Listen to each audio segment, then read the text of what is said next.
ठाकरे कुटुंबाकडून घोसाळकर कुटुंबाचं सांत्वन, अभिषेक घोसाळकरांच्या पार्थिवावर थोड्याच वेळात अंत्यसंस्कार।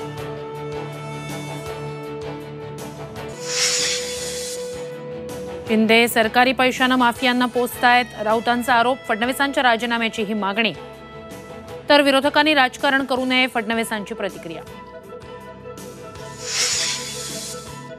काँग्रेसचे माजी आमदार बाबा सिद्दीकी उद्या अजित पवार गटात प्रवेश करणार। 11 फेब्रुवारीला आणखी प्रवेश होणार, अजित पवारांची माहिती। पुण्यवान नाशिकला डाग लावला, नाव न घेता जरांगेंची छगन भुजबळांवर टीका। नांदगावमध्ये जरांगेंचं उत्साहात स्वागत। व्ही नरसिंहराव, चौधरी चरण सिंह, MS स्वामीनाथन यांना भारतरत्न पुरस्कार। पंतप्रधान नरेंद्र मोदींची घोषणा।